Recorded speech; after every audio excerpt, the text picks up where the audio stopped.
Good morning students. Today I am going to teach the subject SST and the chapter is democracy. हमने इससे पहले अपना जो chapter है यूरोप इन मिडल एज तक हमने कर लिया था. आज हम करेंगे end of feudalism. End of feudalism में क्या है, ड्यूरिंग द 14th सेंचुरी, जो 14th सेंचुरी थे feudalism come to end in Europe. इसका जो एंड था 14th सेंचुरी में, जो यूरोप था उसमें फेडरलिज्म सिस्टम का क्या होने लगा था, एंड होने लगा था. Nation state nationalism and representative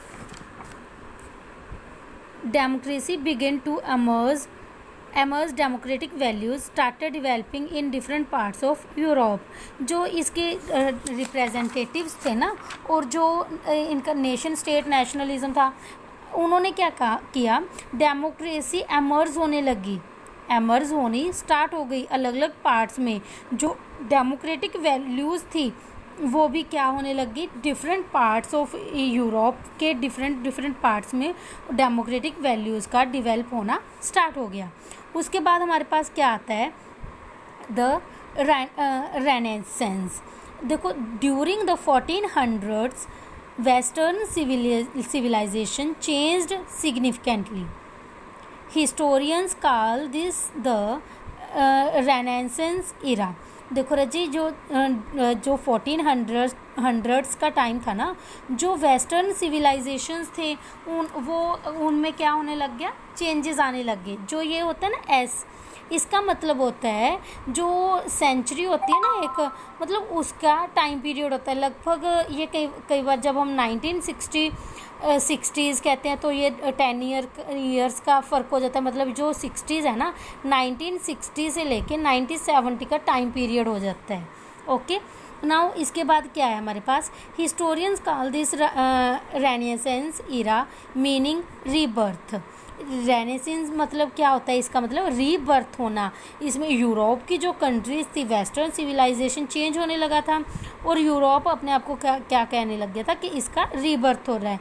the beginning of the renaissance is often dated from 1453 CE when Constantinople fail. जब कॉन्स्टेंटिनोपल था ना, वो क्या हो गया, फॉल हो गया. This drove scholars with knowledge of Greek and Roman learning westwards.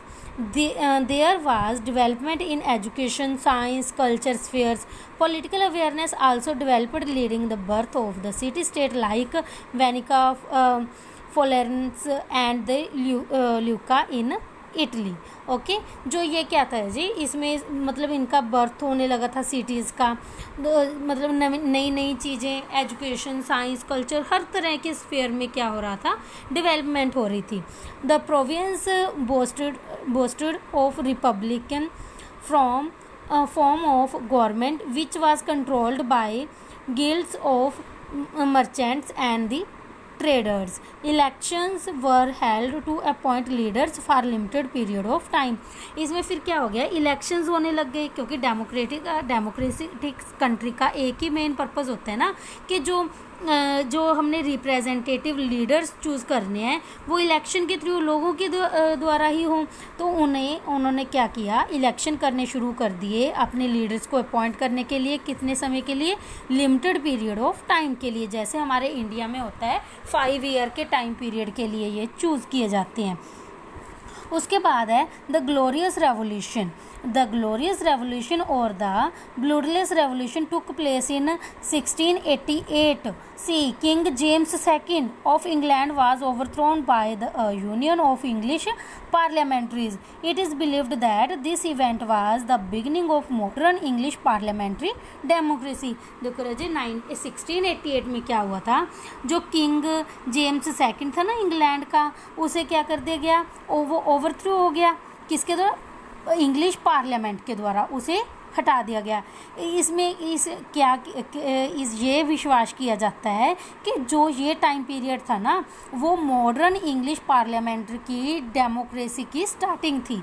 The bill of rights was signed in 1689. It was become the most important document in the history of democracy. It put an end to the absolute power of the king, gave freedom of speech and expressions, and made the king accountable to an elected body of representatives. Is that clear? Now next topic is the American revolutionary war. देखो revolutionary war तो है जो है सब में ही हुई है, चाहे वो वेस्टर्न लगा लो या फिर ईस्टर्न लगा लो, हर जगह पे हुई है। जो यूरोप था वहाँ पे भी रेवोल्यूशन हुई थी, इसी तरह अमेरिका में भी एक रेवोल्यूशनरी वॉर हुई थी। The American revolutionary war also known as American war of independence. जो अमेरिकन रेवोल्यूशनरी वॉर है ना, उसे अमेरिकन वॉर ऑफ इंडिपेंडेंस भी कहा जाता है।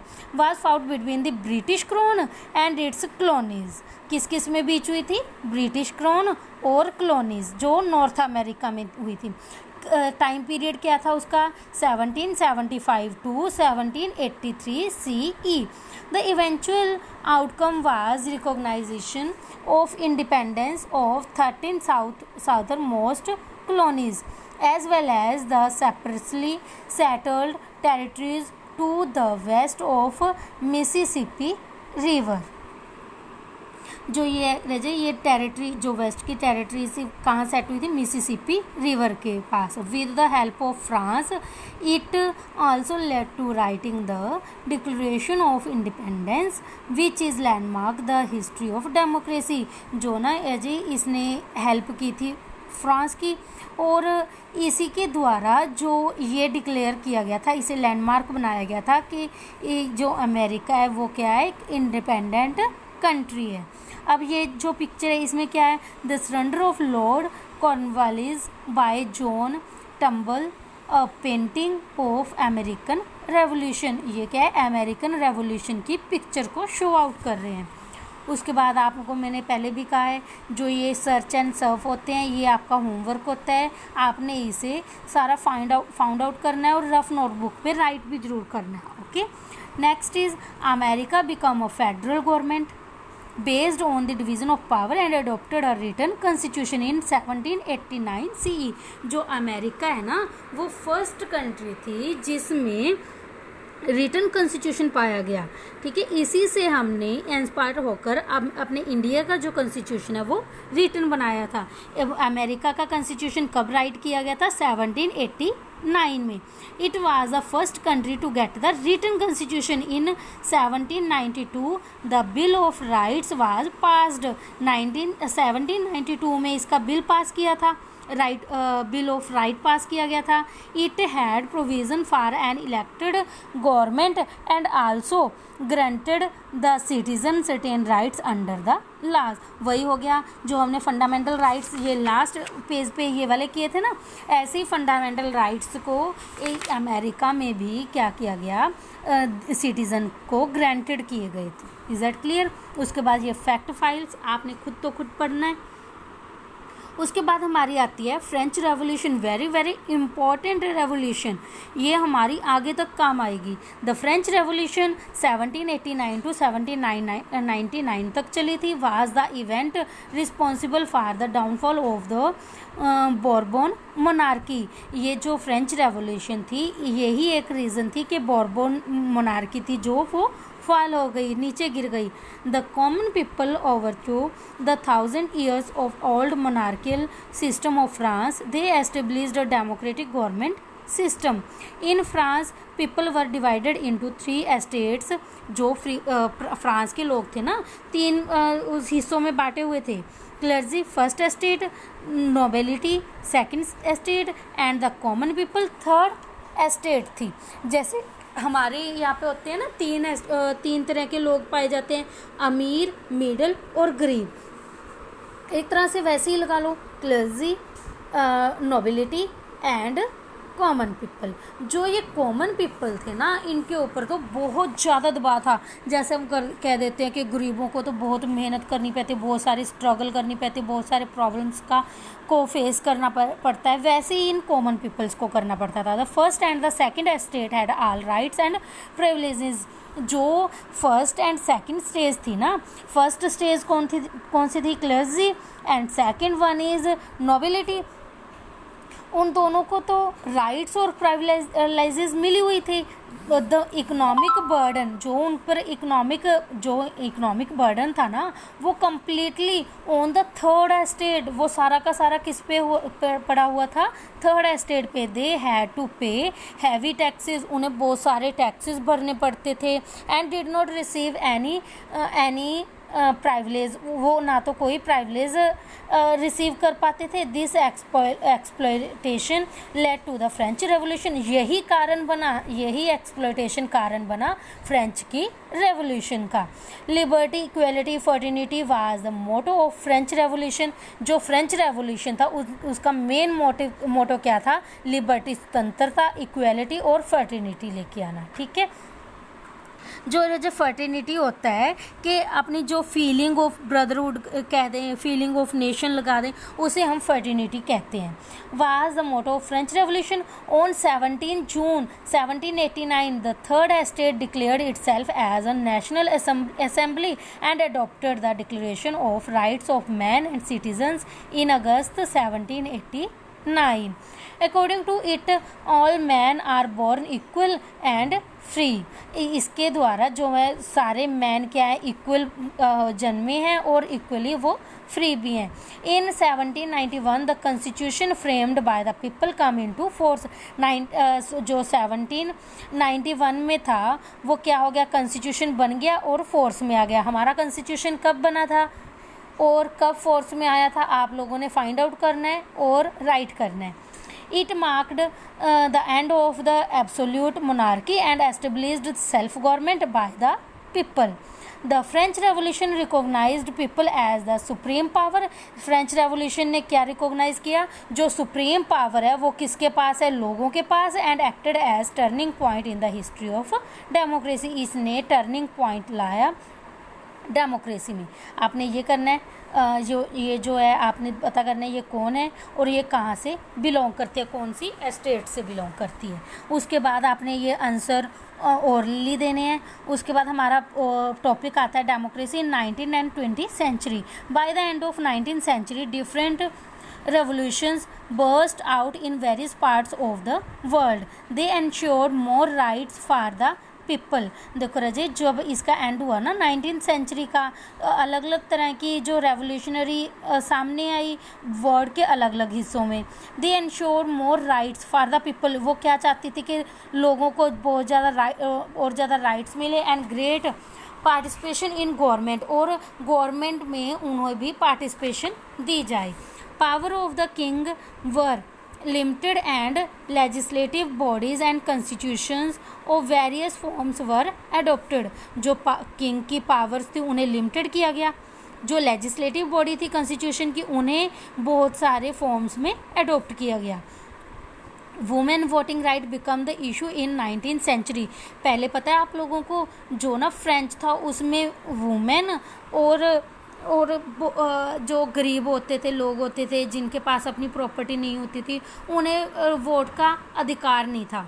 फिर बाद में जो गरीब लोग थे सभी को वोट का अधिकार तो दिया, लेकिन वुमेन को फिर भी नहीं दिया। जो वीमेन थी उन्हें कब राइट मिला? 19th सेंचुरी में। Demand the right to vote through women's suffrage movement. उन्होंने क्या किया? वीमेन सफ्रेज मूवमेंट किया, तब जाकर उन्हें द 20th सेंचुरी सा world wide support for democracy. Okay, उसके बाद हमारा पास टॉपिक क्या है? Independence of colonies and democracies. During the second half of the 20th century, most colonies in South America, Asia and Africa gained independence from their European colonizers. जो वो था ना 20th century का सेकंड हाफ था। जो most colonial south American, Asia और African थे ना, उन्होंने इंडिपेंडेंस ली अपने यूरोपियन colonizers से। These countries established nationalist government, many of which were democratic in nature. Some of our neighbors like Pakistan, Bangladesh, Myanmar, Sri Lanka experimented with dictatorship and military form of government along with the democracy.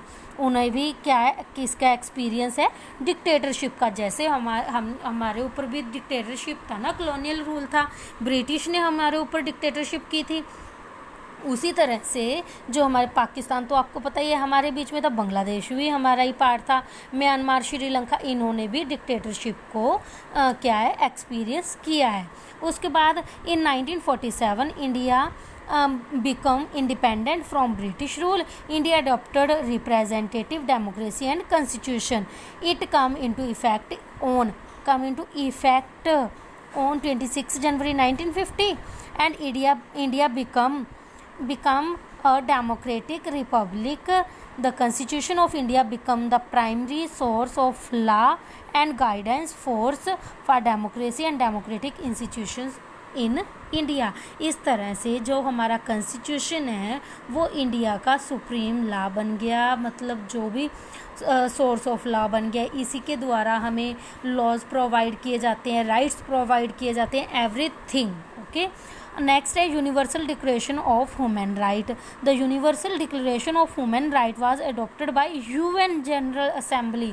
जो हमारी ना universal एक institution पाया गया है, UNO, ठीक है, उसी ने हमें ह्यूमन राइट डिक्लेयर किए हैं।